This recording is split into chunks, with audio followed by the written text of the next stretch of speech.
Merci. Gloire à Dieu, je vais vous partager un texte de la parole de Dieu que vous connaissez bien. Je ne voudrais pas trop perdre de temps. Voilà. Il faut toujours un petit peu qu'on fasse un peu de protocole, nous les prédicateurs. C'est la peur qui nous fait ça. C'est vrai les frères, hein, c'est facile. Merci à Dieu. Moi je sais pas de quoi l'assemblée est composée ce soir. Je connais quelques frères, je ne connais pas tous. Je n'ai pas de révélation. J'en ai pas besoin en réalité de révélation. Merci à Dieu pour les prophéties qui montent dans les églises le dimanche matin, on en a souvent. Mais même si on n'en aurait pas, ça ne change rien. La parole se suffit à elle-même. Alors les prophètes, eh bien écoutez, je ne vais pas vous dire taisez-vous, je n'ai pas le droit. Si quelqu'un a une prophétie, eh bien qu'il la donne, il n'y a pas de problème. Mais rien ne sera jamais important que la parole de Dieu et son message. Vous comprenez? Et puis les prophétesses aussi, vous pouvez aussi prophétiser. Je ne dis pas taisez-vous, vous comprenez, hein? Mais quand on nous prêcher la parole de Dieu, parce que le Seigneur Jésus veut nous faire comprendre quelque chose ce soir à travers le message, et je le fais avec largesse, je le fais sans trop de difficulté en réalité, parce que la Bible, c'est elle qui nous dirige, c'est elle qui nous conduit. Le Seigneur Jésus ne se gênait pas pour dire les choses. Il a dit un jour à des hommes devant tout le monde, vous êtes des hypocrites. Nous, on ne dit pas dans nos églises ça. Je ne peux pas vous dire ce soir, vous êtes des hypocrites, c'est pas possible. Je serais maladroit. Et si je dis que vous êtes des hypocrites quand on sort de la réunion, vous allez dire le frère il est gentil, mais il nous a quand même accusé d'hypocrite. Je ne peux pas dire ça, moi. Vous comprenez? Mais Jésus a dit sur les hommes de son époque, de ses contemporains, il a dit vous êtes des hypocrites. Vous savez discerner le temps du ciel, vous savez quand il va pleuvoir, vous savez quand il fera chaud. Il a posé des questions et les hommes ont répondu oui. Et Jésus a dit vous ne savez pas discerner les temps que l'on vit aujourd'hui, alors vous êtes des hypocrites. Il savait en réalité. Et il a dit ça sur les hommes, sur ses contemporains, le Seigneur. Ça veut dire que Jésus, il avait l'art de parler et de dire les choses. Peut-être que ça en choquait quelques-uns, pas de problème. Mais les plus grands messages se trouvent dans les évangiles concernant Jésus. Et Dieu sait qu'il savait ce qu'il disait quand il prêchait le Seigneur. Mais il avait parfois une assemblée en face de lui qui était hostile. Quand le Seigneur allait quelque part, on l'épiait, on le regardait pour voir ce qu'il allait faire. Et quand il faisait un miracle, on disait sur lui qu'il ne pouvait pas faire de miracle. C'est un jour de sabbat. Et quand parfois il était à table, pardonnez-moi de dire ça, avec des gens de mauvaise vie, là encore une fois on l'épiait pour dire c'est pas normal qu'il ait des gens de mauvaise vie. Mais le Seigneur n'avait que faire. Il était venu pour un seul but, apporter le salut aux hommes. Mets un peu plus fort le micro parce qu'il faut que je me baisse à chaque fois. Venu pour apporter le salut aux hommes. Et moi je suis venu ce soir rien faire d'autre que cela, pour apporter le salut aux hommes. On va consacrer les 2 réunions de demain à l'église de Jésus-Christ, mais ce soir on va parler un petit peu à ceux qui ne sont pas chrétiens. On va parler, le frère a parlé des rétrogrades tout à l'heure, le frère a témoigné là. C'est toi frangin. On va s'adresser aussi aux rétrogrades. Et puis ça, la Bible en parle, elle est pleine de messages. Et Jésus justement, on a parlé. Alors je voudrais juste reprendre les mots du Seigneur, si ça ne vous dérange pas. Je ne suis pas un usurpateur, je ne change pas d'identité, je m'appelle Ephraïm. Voilà, j'ai un nom de la Bible. Mes parents m'ont appelé Ephraïm. Ok, vous dites oui, c'est comme ça. Ça veut dire multiplier en hébreu. Alors, je ne suis pas un usurpateur, je ne change pas d'identité. Je ne suis pas là en train de vous jouer un rôle. Je suis un serviteur de Dieu qui va prêcher la Bible. Je vais me débarrasser du message que Dieu a mis sur mon cœur. Quand le message sortira de ma bouche, vous serez les seuls responsables avec ce message. Essayez de comprendre ce que je dis. Quand vous entendrez le message, vous serez responsable, seulement vous et Dieu. Parce que le message, je vous l'aurai transmis, moi. Je me le débarrasse, c'est pas moi. Et c'est ce que l'on, dans la manière que vous allez l'écouter, et dans la manière de ce que vous allez faire avec, qui va prendre toute sa valeur et toute son essence, le message. On prêche la parole de Dieu dans la mission depuis 1950. Les apôtres l'ont fait avant nous, depuis 2000 ans en arrière. Depuis 1950, nous les gitans, voyageurs, Sinti, tout ce que vous voulez, espagnols, catalans, et puis voilà. On le prêche depuis 1950. Et j'aimerais vous dire que le message de l'évangile, il n'a pas perdu une seule ride. Il ne vieillit pas. Les livres vieillissent. J'ai fait faire ma Bible, moi, il y a quelques jours. Un garçon me l'a fait à Paris, là, chez nous. Je suis content, elle était très fatiguée, elle était usée, elle allait presque s'écrouler. Mais le message, lui, ne perd pas une seule ride. Et depuis 1950, notre peuple, vous et moi, à l'écoute du message de la parole de Dieu, des gens se convertissent à l'évangile. Des gens viennent à la foi. Des gens rencontrent Jésus. Les délivrances s'opèrent. Ça veut dire quoi? Ça veut dire que le message n'a pas changé. Alors c'est pas nous qui va changer ce soir, croyez-moi. On va le laisser tel qu'il est. On ne fait pas parler la Bible, nous. On n'est pas des spécialistes pour faire parler la Bible. C'est la Bible qui vient nous parler. Comprenez cela? Et merci à Dieu pour la parole de Dieu. Le Seigneur avait l'art de parler. Et ce que l'on sait de Jésus, c'est que le langage le plus courant qu'il prenait pour expliquer des choses aux gens, il parlait en parabole. Et on a dit de lui qu'il était compliqué, parce que justement, il parlait en parabole. Mais laissez-moi vous dire le contraire ce soir. Si Jésus parlait en parabole, c'était justement pour se mettre à la portée des gens. Quand il était en face d'un boulanger, il parlait du pain. Ben, celui qui était en face de lui, il comprenait très bien, c'était un boulanger. Il savait comment ça se passait le pain. Quand il était en face d'un pêcheur, le Seigneur parlait du filet. La pêche miraculeuse, vous connaissez ça? Ça veut dire qu'à chaque fois que Jésus va parler en parabole, c'était pas pour compliquer, c'était pour simplifier. Les hommes sont compliqués. Bientôt, on monte sur les estrades et on prêche la Bible d'une manière qu'on n'a jamais entendue. Les réunions deviennent des spectacles bientôt. Mais c'est pas ça une réunion, frères et sœurs. Une réunion, c'est pour que la parole de Dieu vienne jusqu'à vous. Qu'elle vienne frapper à la porte de votre cœur. Avec la voix de Jésus. Oui, c'est le Seigneur qui frappe. C'est vous qui entendez sa voix. Mais faites attention, parce que la Bible dit que celui qui entend sa voix, il ne faut pas qu'il endurcisse son cœur. C'est la Bible qui dit ça. Et le Seigneur avait l'air de parler en parabole.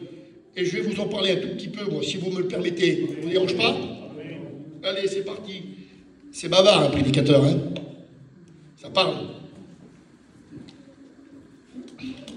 Mais on ne parle pas pour rien dire, on parle parce qu'on a quelque chose à dire. D'accord? Tu es d'accord, François, toi? Eh bien, gloire à Dieu. Je vous emmène avec moi dans Luc 15, où le Seigneur a cité 3 paraboles. Et je me suis demandé pourquoi le Seigneur avait cité ces paraboles-là, justement à ce moment-là, qui veulent dire à peu près les mêmes choses, mais avec des petites fragrances quand même. Et j'aimerais juste vous en faire part. D'accord? Et puis après, vous en faites ce que vous voudrez.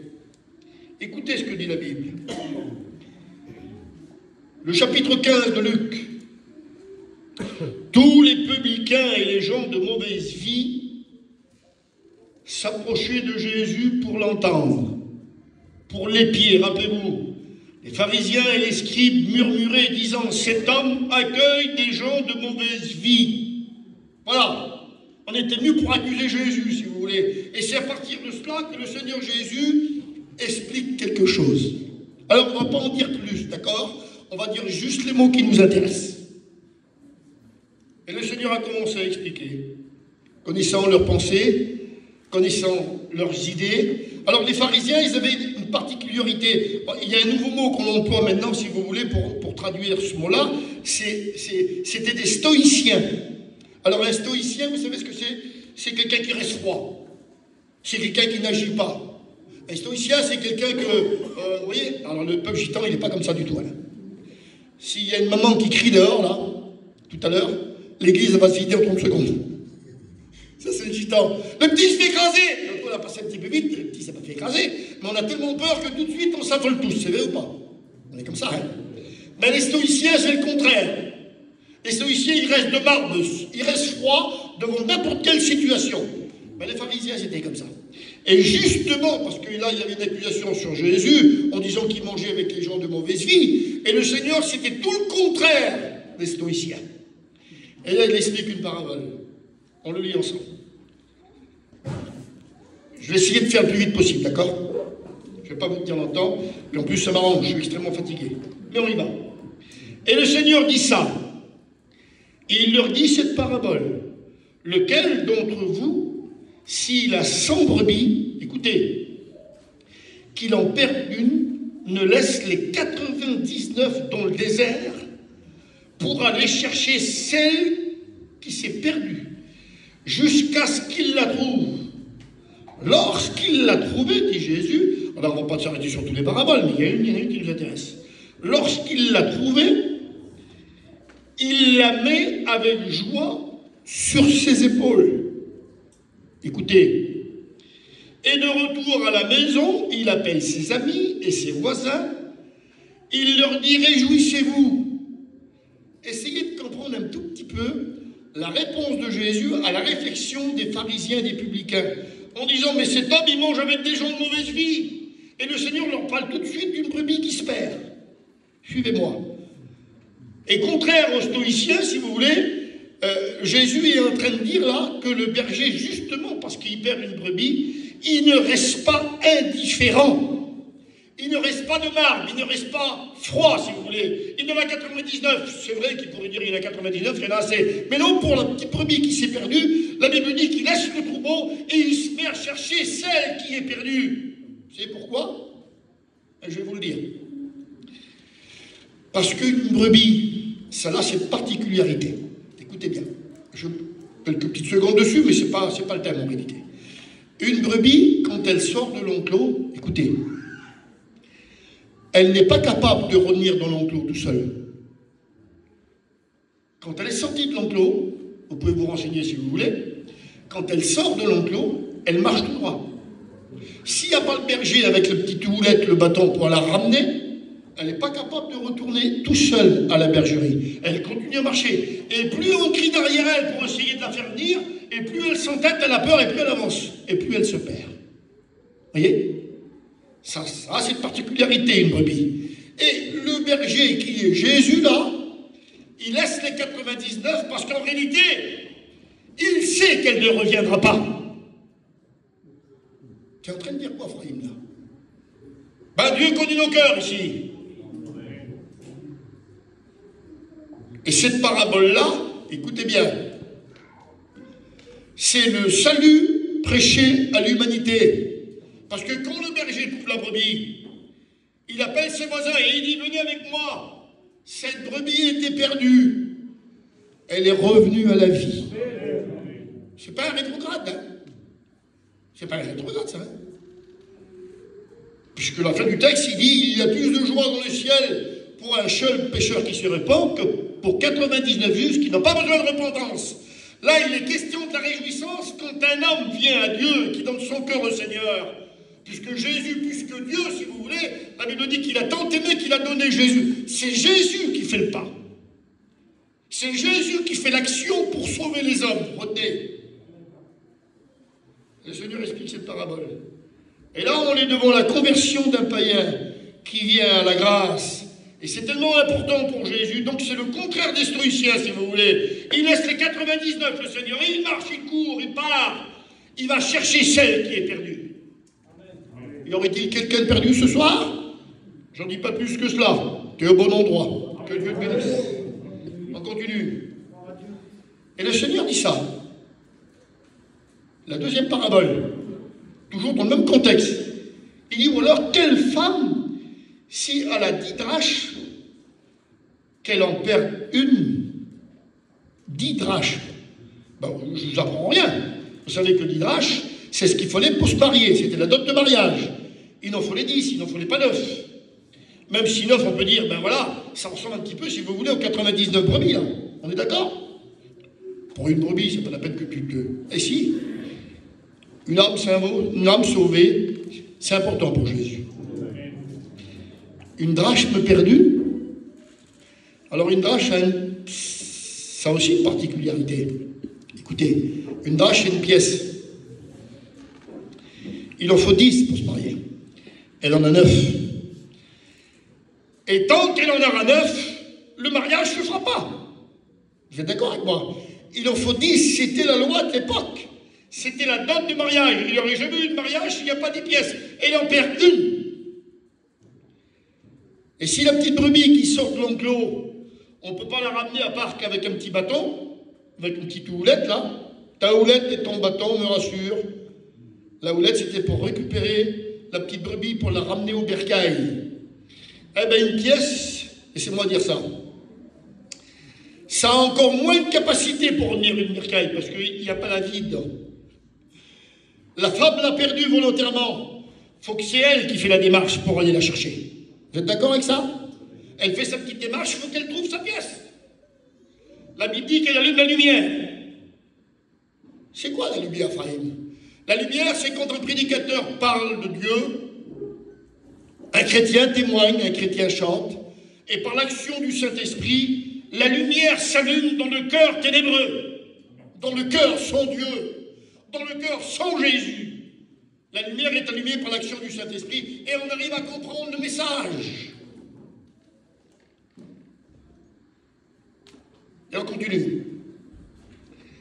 Lorsqu'elle trouve sa pièce, parce qu'elle allume la lumière, la Bible dit, elle balaye par terre, ça ne devait pas être un pavé comme ça devait être de la poussière, tant pis s'il y a un petit peu de poussière, quand on a perdu ce qu'on a de plus cher, pardonnez-moi frères et sœurs, mais quand on a perdu ce qu'il y a de plus cher dans le cœur, essayez de comprendre ce que je dis, ben ça vaut le coup de se mettre à genoux pour retrouver. Et même si on mange un petit peu de poussière, c'est pas grave. Si au bout du compte on dit, ça y est, j'ai retrouvé ma pièce, je peux me marier. Le mariage se fera bientôt. L'Église partira à la rencontre du Seigneur. Tu as peut-être perdu l'essentiel. Les chrétiens, avec leurs faiblesses, avec leurs manquements, que voulez-vous, ben voilà, ils sont là. De temps en temps, ils mettent un genou par terre. Mais ils ont leur petite râche. Bientôt, le mariage se fera avec eux. Amen. Je voudrais que tu regardes et tu examines ton cœur ce soir dans ce que j'ai à te dire maintenant. Et là, une pièce, il n'en manque une, j'ai dit Seigneur, on est devant quoi là? Si la première, on est devant le salut des païens en réalité, on est quoi là? Ben, on est encore devant le salut des païens, avec cette petite différence là peut-être, laissez-moi vous le dire. Vous lirez ça dans l'Épître aux Romains, le chapitre 11 et le verset 25. Écoutez ce que dit la Bible. Une partie d'Israël est tombée dans l'endurcissement, afin que la totalité soit entrée dans la grâce. Ah, on comprend mieux là. Savez-vous qu'il y a un nombre de sauvés? Oui. Je ne sais pas moi. Vous les connaissez, vous les pasteurs? Le nombre de sauvés? Moi, je ne le connais pas non plus. Peut-être que l'ancien le connaît. Non, je ne connais pas non plus, toi. On ne peut pas connaître ça, nous. Dieu connaît le nombre. Et quand la totalité des païens sera entrée dans la grâce, alors Israël pourra participer au salut, mais qu'à travers Jésus. Mais il faut que la totalité des païens rentre dans la grâce. Donc il y a un nombre, si vous voulez. Et là, on est dans la 10e pièce. Et tant que le nombre n'est pas réuni, tant que le mariage ne se fait pas. Vous me suivez toujours? Bien. Ça veut dire qu'il y aura un dernier qui fermera la porte de la grâce. Il est peut-être parmi nous ce soir. Ah, tu vas peut-être dire, ah ben je ne donne pas mon cœur à Dieu ce soir alors. Parce que peut-être que je vais fermer la porte de la grâce. Ah oui. Mais peut-être que le dernier, il est peut-être dans une église à 300 km d'ici. Comprenez ce que je dis. Soyez intelligents. Il y aura un dernier qui fermera la porte de la grâce. Et quand il sera entré, la grâce sera fermée, la porte. Ça fait peur. Mais c'est sérieux le message de l'évangile, frères et sœurs. C'est sérieux. Alors moi, à ta place, je n'hésiterai pas une seconde. Je deviendrai chrétien maintenant, là. Je ne serai pas chrétien, je lèverai ma main. Voilà. Donc c'est sérieux. Voilà, ça c'est la 10e pièce. L'unification du corps du Christ pour rentrer dans la gloire avec Jésus. Je suis obligé de vous l'expliquer comme ça. Et c'est celle-ci qui m'intéresse le plus maintenant. Parce que le Seigneur ne s'est pas contenté de parler de ces 2 paraboles. Il a parlé aussi de la parabole du fils prodigue. Vous la connaissez celle-ci, hein? Alors laissez-moi vous l'expliquer. Celle-ci, c'est une parabole particulière. Les écrivains de la Bible, au cours des siècles, au cours des temps, je vais vous apprendre quelque chose, parce que nous, on la connaît que sur ce nom-là, la parabole du fils prodigue. Mais ceux qui ont écrit les Bibles, les versions de Bible, ont trouvé beaucoup de noms à donner à cette parabole. On l'a appelée la parabole du fils perdu. On l'a appelée la parabole du fils prodigue, la parabole du père miséricordieux. Oui, ceux qui écrivent la Bible ont donné ce nom-là. Et puis on l'a appelée aussi la parabole des deux fils. Et dernièrement, celle que j'ai entendue, alors celle-ci, elle m'a plu énormément. C'est la parabole du fils prodigue et du père prodigue. Je vous la cite comme ça, je ne vais pas m'arrêter dessus parce que ça va être trop long. Pourquoi prodigue? Parce que un fils prodigue, le mot prodigue, c'est celui qui dépense sans compter tous ses biens. C'est ça un fils prodigue. C'est celui qui est extravagant quand il part, et c'est ce que le fils a fait. Il a dit à son père, mon père, donne-moi la part de mes biens, qui me revient. Et la Bible dit qu'il est parti pour un pays lointain où il a dépensé tous ses biens dans l'extravagance. On dit, nous, en manouche, je ne sais pas comment vous dites-vous, quelqu'un de chalo. On dit comme ça, nous. Je ne sais pas comment vous dites en espagnol, vous. C'est quelqu'un de large, quelqu'un qui a bon cœur, quelqu'un qui dépense, qui ne fait pas attention. Comment ça dit, je ne sais pas. Quelqu'un qui ne fait pas attention à son argent, qui dépense plein, qui invite tout le monde, qui fait des grands repas. C'est ça, un prodigue. C'est quelqu'un d'extravagant.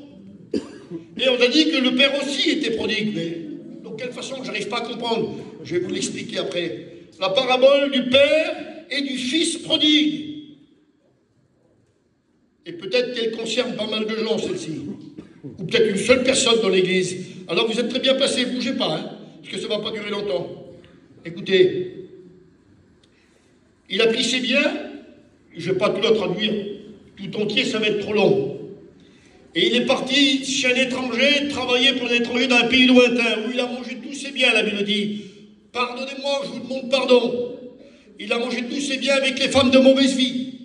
Il a rincé la gueule à tout le monde, il a payé des repas à tout le monde. Il était charlot, il était large. On a dit de lui, quel homme! Il était en train de dépenser les biens du Père.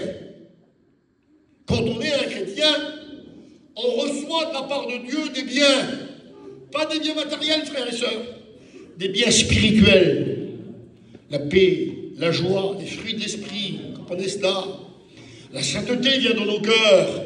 La bonté, la charité, toutes ces bonnes choses. Et puis après, il y a tous les dons spirituels que Dieu peut donner. Et quand un fils part de la maison, il ne fait rien d'autre que dépenser les biens du Père. Et quand le fils demande sa part, ça ne se faisait pas dans l'époque. Chez les Hébreux, il faut attendre que le Père meure pour prendre la part. Chez les voyageurs, des fois, j'ai vu des papas donner tout de suite des parts, moi, au fils. Mais chez les Hébreux, c'est pas comme ça. En réclamant la part du Père, écoutez bien, sa part à lui, quelque part, il est en train de réclamer la mort du Père. Donc c'est grave pour un Hébreu. Et il s'en va, il dépense tous ses biens. Et puis, à un moment donné, vous la connaissez la petite histoire, il y a un moment donné où dans son cœur, il est en train de se passer quelque chose. Où le Saint-Esprit vient faire le travail. Où le Saint-Esprit, comme une réunion comme ce soir, si vous voulez, où on essaye d'éveiller l'essence de ceux qui sont partis de la maison de Dieu, parce que là, c'est pas un inconverti, le fils prodigue, c'est un fils qui quitte la maison. Il y en a peut-être des comme ça ce soir. Ah oui, ça s'appelle dans notre jargon à nous un rétrograde. Ça porte ce nom-là, les frères. Un rétrograde. Alors quel genre d'homme que c'est un rétrograde? Quel statut a un rétrograde? On va le voir ensemble. La Bible dit qu'il est rentré en lui-même. Il a dit cette petite phrase-là que vous connaissez par cœur, que vous avez écouté des dizaines de fois par vos serviteurs de Dieu, avec peut-être cette petite note-là en plus que je vais rajouter, et qui a, à mon sens, si vous voulez, fait le centre du message. Il a dit, chez mon Père, il y a du pain en abondance. Et moi, ici, je meurs de faim. Et tant qu'un rétrograde n'a pas cette réflexion dans son cœur, tant qu'un rétrograde ne peut pas dire, chez mon Père, il y a du pain en abondance, il restera dans son état. Il faut reconnaître que nous sommes sans Dieu, sans Jésus, sans le Père. Nous sommes pauvres, frères et sœurs. Et c'est ce que lui a compris. Il a dit, moi ici, je meurs de faim. Et chez mon Père, écoutez, suivez-moi, chez mon Père, le plus petit des ouvriers, à un morceau de pain. Et maintenant, je rentre ce qui fait pour moi, à mon sens, sur le point principal du message. Il a dit, je me lèverai, écoutez, je me lèverai et j'irai vers mon Père. Laissez-moi me mettre à l'aise, inquiétez-vous pas, ça ne va pas durer. Je me lèverai et j'irai vers mon Père. C'est sa réflexion à lui. Je ne sais pas comment tu es rentré ce soir, tu n'es peut-être pas rentré pour revenir au Seigneur, toi, mais la réunion, le Seigneur, il l'a préparée, celui-là. Le Saint-Esprit est à l'œuvre, frères et sœurs. Vous êtes venus parce que quelqu'un a dit sur vous, tu viens pas à la réunion ce soir, c'est un frère de Paris qui se dérange. Je ne sais pas ce que vous avez cru de voir, mais moi je suis comme tous les frères. Mais c'est la parole qu'on prêche là, qui compte. Écoutez. Il a dit, je me lèverai, j'irai vers mon Père. Et je lui dirai, mon Père, j'ai péché contre le ciel et contre toi. Je suis plus digne d'être appelé ton fils. Vous ne trouvez pas ça grave, vous? Qu'un fils peut dire, je vais dire ça à mon père, je vais dire mon père, tata, ou papa si vous voulez, je ne veux plus porter ton nom de famille, je ne veux plus être ton fils, je veux que tu me traites comme un serviteur. Pas possible. Il disait auparavant le plus petit des serviteurs, alors il parle du plus petit là. Celui qui n'est pas à la table avec le père, celui qui couche dans les tables, celui qui donne du fumier aux bêtes, vous comprenez bien, hein? Il dit, le plus petit des serviteurs a du pain, pour lui, moi, j'en ai pas. Et là, il dit, je me lèverai, j'irai vers mon Père, et je dirai, mon Père, j'ai péché contre le ciel et contre toi, je suis plus digne d'être appelé ton fils. Traite-moi comme l'un de tes serviteurs. Vous savez ce qu'il est en train de faire, là? Il est en train de poser un protocole de réception. Vous comprenez la phrase? Si vous ne la comprenez pas, je vous la redis. Vous comprenez? Levez la main ceux qui comprennent. Ah, il y en a plein qui ne comprennent pas, là. Est-ce que vous avez compris la phrase, là? Il est en train de poser un protocole de réception. Alors un protocole, c'est ça. Il met en place, dans son idée à lui, ça va se passer de cette manière-là. C'est ça un protocole. Ça veut dire que quand je vais arriver vers mon Père, je lui dirai, mon Père, j'ai péché contre le ciel et contre toi. Je suis plus digne d'être appelé ton fils, traite-moi comme l'un de tes serviteurs. Et quand il calcule dans sa tête, dans son cerveau, il dit, voilà, c'est comme ça que je vais faire. Mais ça, c'est nous qui le décide. Mais le Père, lui, il peut faire autrement. Parce que c'est pas nous le patron, frères et sœurs. C'est Dieu. Dieu sait en réalité que le protocole que tu as mis en place, toi, si ça va lui convenir à lui, peut-être que tu t'as mis un protocole en place, toi. Peut-être que tu t'as dit, je vais me laisser passer l'hiver, et puis je vais attendre un petit peu, et puis si le Seigneur guérit ma petite, je serai un chrétien. Puis s'il guérit mon petit, je serai un chrétien. Et puis si mon père là-bas, si le Seigneur le guérit, je suis un chrétien. C'est tout des protocoles qu'on met en place, ça. Vous comprenez bien? Mais Dieu est capable de casser ce protocole. Et il se lève, la Bible dit. Et écoutez bien, et je suis convaincu au fond de mon cœur, pour ne pas oublier un mot, une miette, écoutez bien, peut-être qu'il s'est repassé ça dans son cœur, dans son cerveau, tout le long du chemin. Peut-être que tout le long du chemin, il devait s'arrêter de temps en temps, puis il devait redire, je vais lui dire ça, mon Père. Je lui dirai de cette manière-là, et toujours les mêmes phrases. Mon Père, j'ai péché contre le ciel et contre toi. Je suis plus digne d'être appelé ton fils. Traite-moi comme l'un de tes serviteurs. Et il s'est passé ça tout le long du chemin, il s'est remis tout ça en mémoire. Puis il y a un moment donné où le jour J est là, où il arrive devant la maison. Comment que ça va se passer pour vous? Comme lui, il l'a décidé? Pas du tout. Pas du tout. Nous, on décide certaines choses. Puis parfois, on commande Dieu, on dit, Seigneur, si tu fais ça, je fais ça. Hein. Et si tu le fais pas, je comprends pas. Alors qu'on lève le poing contre Dieu parfois. Mais c'est pas nous qui décidons, frères et sœurs. C'est Dieu qui décide. Et c'est Dieu qui va décider ce soir de quelle manière tu vas revenir à lui, peut-être. Alors, 3 paraboles.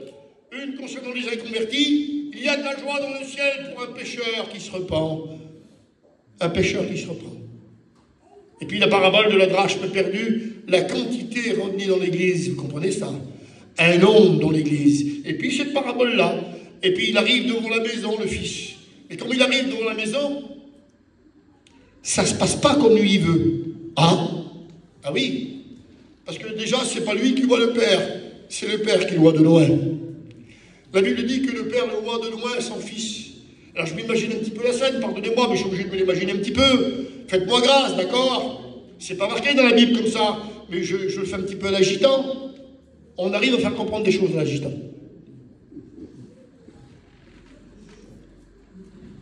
Écoutez, il voit son fils de loin. Ça fait un moment qu'il est parti, le fils. On ne sait pas en réalité. Vous croyez qu'un père peut oublier la silhouette de son fils, vous? Impossible. Impossible. Pourtant, le Seigneur dit, même si la femme oublie le nouveau-né qui vient de mettre au monde là, il dit, moi l'Éternel, je n'oublierai pas. C'est Dieu, ça. Ça veut dire que Dieu est en train de dire que oui, une mère peut oublier son enfant. Elle peut le faire. Mais quand un fils déjà est adulte et qui quitte la maison, comprenez bien comme il revient, même au bout de 10 ans après, la silhouette reste là-bas, mais il y a un moment donné où on regarde dehors, et il dit à sa femme, viens voir. Elle ne dit pas quelque chose, la silhouette qui arrive là-bas. Puis la maman, hein. Les mères, vous ne reconnaissez pas vos garçons, vous, quand ils marchent, vous? Même s'ils sont tournés, même s'ils se déguisent, vous allez le reconnaître. Vous allez dire, c'est mon fils, ça. C'est mon garçon, ça. Eh ben, c'est ce que le père fait avec son fils. Quand il voit venir de loin, la Bible dit qu'il court devant lui. C'est pas du tout ce que lui a décidé de faire, le fils. C'est pas le protocole qu'il a mis en place. Et quand le père arrive sur lui, il le prend dans ses bras. Alors pourquoi j'ai dit tout à l'heure, c'est un père prodigue aussi, lui. Eh bien écoutez, de la même manière que le fils prodigue a été extravagant, il a dépensé tous ses biens, le père, il est extravagant dans son amour pour son fils. Peu importe ce qu'on va dire de lui. Peu importe si les gens vont dire de lui, mais t'as pas le droit de faire ça, toi. T'es juif, un juif ne le fait pas. Ne peut pas agir de cette manière-là.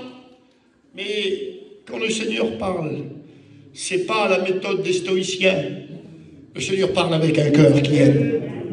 Un cœur rempli d'amour. Amen. Il prend son fils dans les bras, la Bible dit, et il l'embrasse.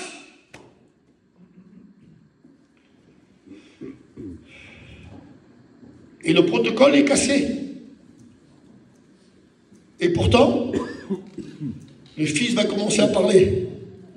Le protocole va se remettre en route. Et le fils dit, Père, vous le lirez dans votre Bible si vous voulez, j'ai péché contre le ciel et contre toi. Donc tout se remet en place. J'ai péché contre le ciel et contre toi. Je suis plus digne d'être appelé ton fils.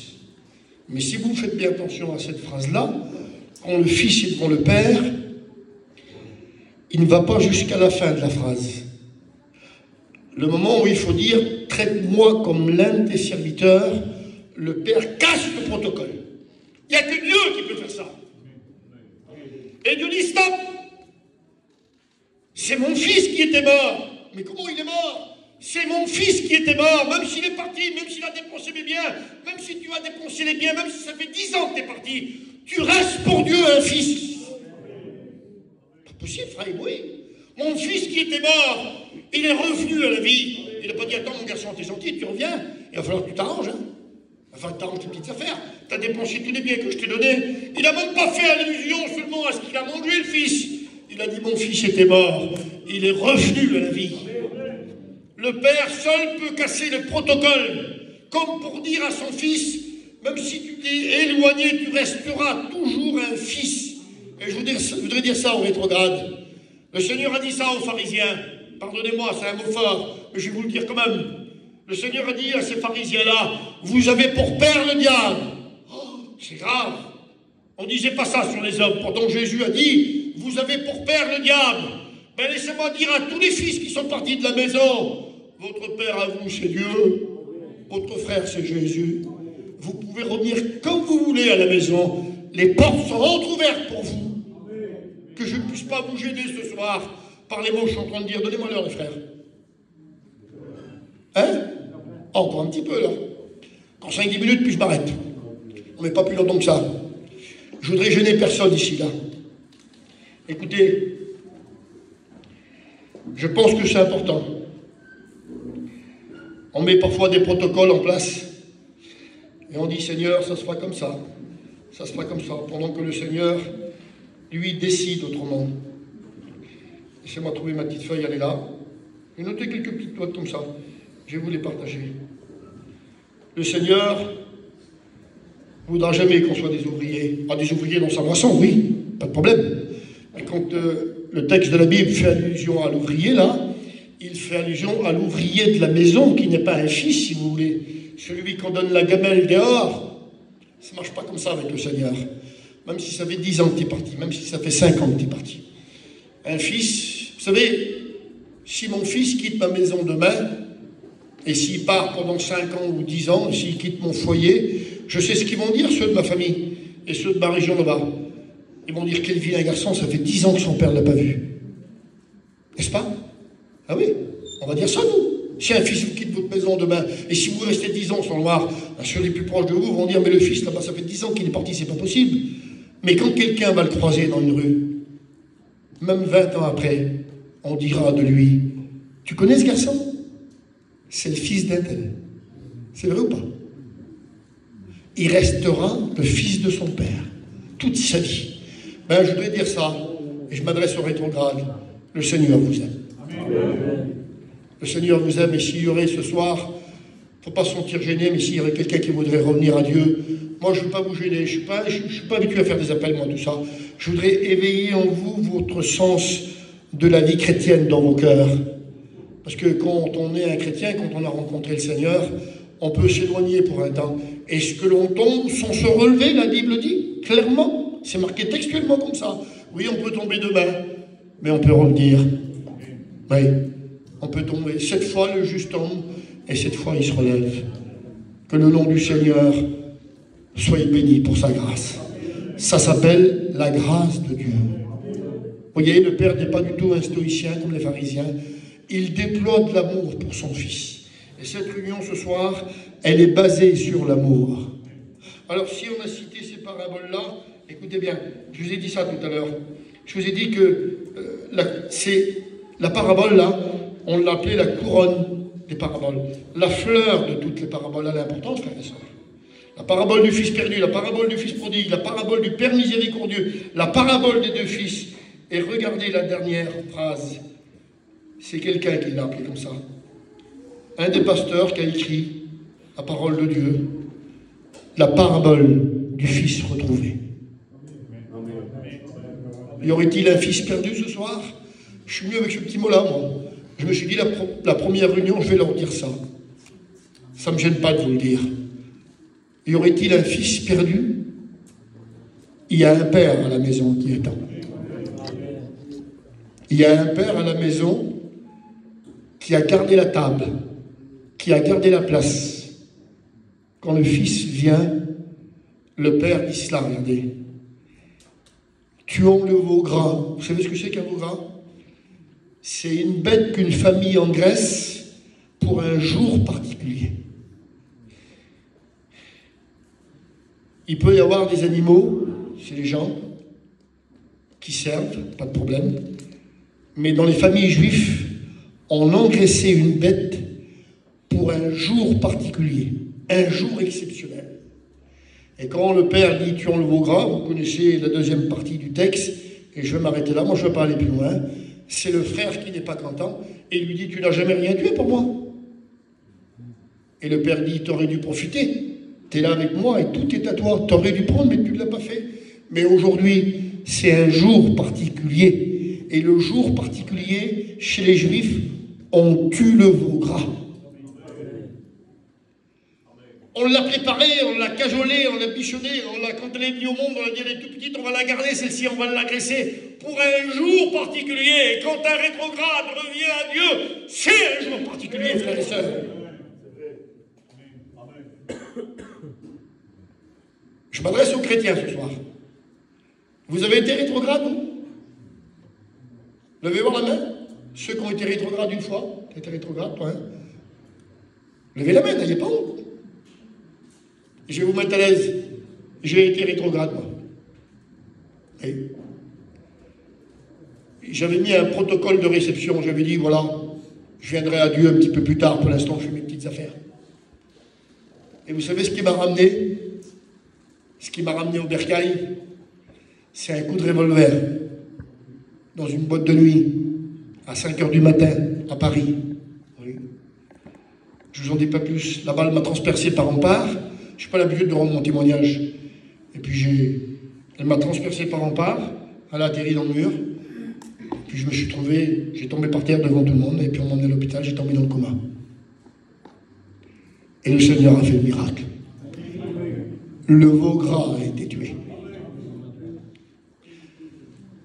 Il y a de la joie dans le ciel pour un pécheur qui se repent. Les anges sont en fête. Que tu sois un rétrograde, que tu sois un homme sans Dieu, l'essentiel c'est de revenir ou venir à Dieu ce soir pour que le veau gras soit tué. Pour que le ciel est en fête, pour que les anges de l'Éternel, jamais on vous condamnera. Jamais on vous jugera. Il n'y a pas d'esprit de condamnation dans l'église ce soir. Il n'y a pas d'esprit de jugement dans l'église ce soir. Il n'y a pas un doigt pointé sur vous. L'église, elle a le caractère de Jésus. L'église ressemble à son sauveur. Et le Seigneur dit, maintes fois dans la Bible, revenez, c'est marqué des dizaines de fois. Je ne jetterai pas sur vous un regard sévère. Il n'y a pas de regard sévère de Dieu, parce que Dieu vous regarde à travers Jésus. Quelqu'un aurait-il péché? La Bible dit que nous avons un avocat auprès du Père, il s'appelle Jésus. On est prêt à tuer le veau gras. Si un rétrograde revient à Dieu, si un pécheur vient au Seigneur ce soir, je vous laisse avec ces petits mots-là. La parabole du Fils retrouvé. On prie Jésus. Je me suis débarrassé de ce qu'il y avait sur